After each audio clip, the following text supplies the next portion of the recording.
Hello beautiful people, welcome back to my channel with love Sudharavi. ఈ video అంతా దసరా ఫెస్టివల్ని మేము ఎలా సెలబ్రేట్ చేసుకున్నామో రికార్డ్ చేశాను. ఇది ఫెస్టివల్కి బిఫోర్ డే అంటే నైటే నేను అన్నీ ప్రిపేర్ చేసేసుకుంటున్నాను. ఆ తోరణాలు అన్నీ కట్టేసి దేవుని గదికి ఎంట్రన్స్లో, డోర్ ఎంట్రన్స్లో కట్టేసుకుంటాను అనమాట. ఇక్కడ మేము మామిడాకులు ఇంకా వేపాకులు తెచ్చుకున్నాము. యాక్చువల్లీ దసరాకి సింబాలిక్గా వేపాకులు కూడా ఇంటి గుమ్మానికి కడతారనమాట.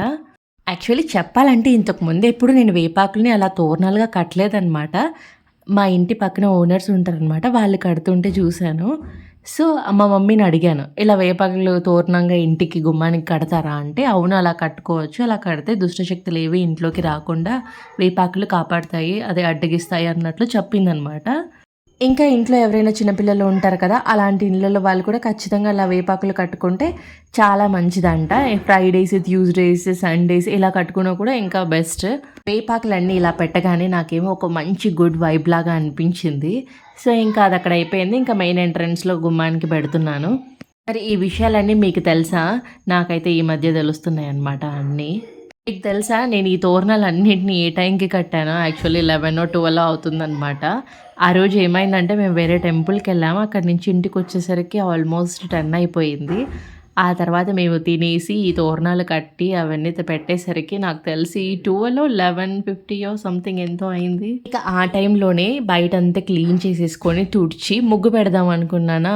క్లౌడ్స్ ఏమో ఉన్నాయి, వర్షం పడితే నా ముగ్గు అంతా పాడైపోతుంది అని చెప్పి సరే వేద్దామా వద్దా అని ఆలోచించుకొని ఫైనల్గా 12:30 or 1 వేసాను ముగ్గు. నేనేమో ప్రతి ఫెస్టివల్కి ఇలా మా ఇంటికి ఎంట్రన్స్లో పక్కన ఇలా అరటి చెట్లు కన్ఫామ్గా పెట్టుకుంటాను. ఎందుకు నాకు అది అలా పెట్టుకుంటే కొంచెం చూడడానికి బాగా అనిపిస్తుంది. ఇంతకీ నేను నైట్ కట్టిన తోరణం మీకు సరిగా కనిపించలేదు కదా, అందుకే మార్నింగ్ కూడా వీడియో తీశాను. ఆ తోరణం ఎలా ఉందో చెప్పండి. నా ముగ్గు చూసి భయపడిపోకండి. యాక్చువల్లీ నాకు ముగ్గు వేయడం బాగానే వస్తుంది. కాకపోతే ఏమైందంటే అది ముగ్గు పిండితో కాదు, బియ్యం పిండితో వేసిన ముగ్గు అనమాట. సో ఇంకొంచెం బాగా వేద్దామని అనుకున్నాను, కానీ నాకు కొంచెం కుదరలేదు. సో సింపుల్గా అలా లోటస్ని వేసేసా. ఇలాగ మా చిన్నకనే మార్నింగ్ లేసాక ఆ ముగ్గు 1/2 hour కూడా ఉండదన్నమాట, అంతా పోగొట్టేస్తాడు. సో ఈసారి సింపుల్గా వేసేద్దాం అనుకున్నాను. ఇంకా మార్నింగ్ లేసాక ఇలా చామంతులు పెట్టేశాను ఇక్కడ.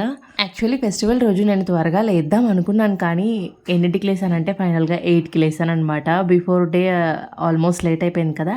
సో నేను 2కి పడుకున్నాను. ఇంకా అస్సలు లేయాలనిపించలేదు, అసలు లేయలేకపోయాను. ఇంకా మార్నింగ్ లేసాక ఫాస్ట్గా అన్నీ చేసేసుకున్నాను. పూజ చేసేసుకొని అమ్మవారిని ఇలా రెడీ చేసేసుకొని అమ్మవారికి ఆ పింక్ కలర్ ఫ్లవర్స్తో పూజ చేసుకున్నాను అనమాట. ఇంకా పూజ అంతా అయిపోయి నైవేద్యం పెట్టేసరికి ఆల్మోస్ట్ 10 అయిపోయింది. ఇంకా ఇంత లోపల మా చిన్ని కన్నయ్య, మా హస్బెండ్ ఇద్దరు రెడీ అయిపోయి చక్కగా కూర్చొని నేను శ్లోకాలు పాడుతూ ఉంటే వాళ్ళు వింటూ కూర్చున్నారు. అలా అని వాళ్ళు ఏదో మంచోళ్ళు అనుకోకండి. యాక్చువల్లీ మా మమ్మీ ప్రసాదం ఆల్రెడీ చేసి ఉన్నిందనమాట. లెమన్ రైస్, బియ్యం పొంగలి తీసుకొని వచ్చారు మా మమ్మీ మా ఇంటికి వచ్చేటప్పుడు. సో ఇద్దరు అవన్నీ తినేసి చక్కగా కూర్చొని హ్యాపీగా అప్పుడు సైలెంట్గా కూర్చున్నారు. లేదంటే వాళ్ళ పుట్టకి పడలేదంటే వాళ్ళ మాట వింటారా? శ్లోకాలు చదువుకోవడం కాదు కదా, నన్ను కనీసం పూజ కూడా చేసుకునేవాడు మా వాడి పొట్టకి తిండి లేకపోతే.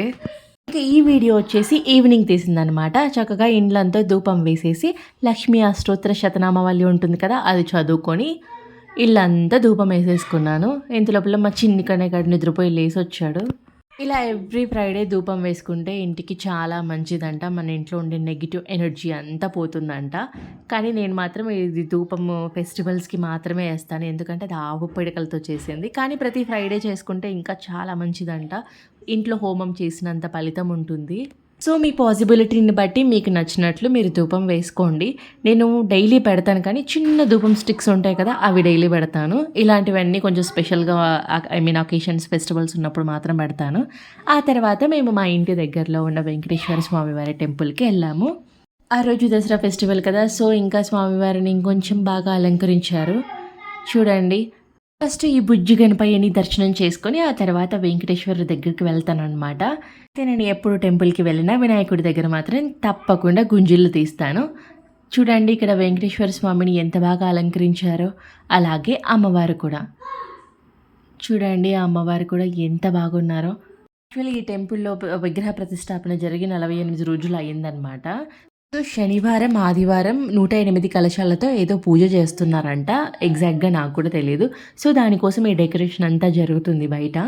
ఎంతైనా మనం ఉండే ఇంటి దగ్గరలో టెంపుల్ ఉంటే చాలా బాగుంటుంది. రోజు అలా వెళ్ళొస్తే మనసు ప్రశాంతంగా అనిపిస్తది. ఆ తర్వాత మేముంటున్న ఏరియాకి కొంచెం దగ్గరలో ఈ పింక్ మార్బుల్ టెంపుల్ ఉందనమాట. అక్కడ శివుడు, అమ్మవారు ఉంటారు. అక్కడికెళ్ళి దర్శించుకున్నాము. యాక్చువల్లీ మీకో విషయం చెప్పనా? మేమెందుకు ఈ టెంపుల్‌కొస్తాము, మెయిన్‌గా మా కన్నయ్య కోసం ఈ టెంపుల్‌కొస్తాము. ఎందుకంటే అక్కడ ప్రసాదంగా లడ్డు ఇస్తారనమాట. యాక్చువల్లీ ఎప్పుడు ఏ టైంలో వెళ్ళినా up to I think night 8:30 వరకు టెంపుల్ ఓపెన్‌లో ఉంటుంది. ఆ మిడిల్‌లో ఏ టైంలో వెళ్ళినా వచ్చిన భక్తులకి ఖచ్చితంగా లడ్డు ఇస్తారనమాట. సో, మా చిన్ని కన్నయ్య గాడు మాక్సిమం ఈ టెంపుల్‌కెళ్దాం అని అడుగుతాడు. లడ్డు ఇచ్చే టెంపుల్‌కెళ్దాం అంటాడు. సో, అలా శివుడిని దర్శించుకొని, అమ్మవారిని దర్శించుకొని యాక్చువల్లీ అమ్మవారి దగ్గర వీడియో తీద్దామంటే అక్కడ అలౌ చెయ్యరు. ఇక్కడ శివుడి దగ్గర పూజారి ఉండరనమాట. సో, శివుడి దగ్గర వీడియో హ్యాపీగా తీసుకోవచ్చు. ఇంకా ఈ లైట్స్ అన్నీ పెట్టి బాగా డెకరేట్ చేశారు. ఎందుకంటే ఇప్పుడు నవరాత్రులు జరుగుతున్నాయి కాబట్టి ఆ లైట్స్‌తో బాగా అలంకరించేశారు. చూడండి ఇక్కడ నేను అమ్మవారిని దూరం నుంచే వీడియో తీశాను. ఇంక అంతకంటే ముందుకెళ్ళి వీడియో తీసామంటే వాళ్ళు అరుస్తారు. ఇంకా లాస్ట్‌లో ఫైనల్‌గా ప్రసాదం తీసుకున్నాం. అదేనండి ఆ లడ్డూని. ప్రసాదం సూపర్ ఉందా? లడ్డు కోసమే ఈ టెంపుల్‌కి వస్తావు కదా? ఏం చెప్పు? లడ్డు కోసమేనా?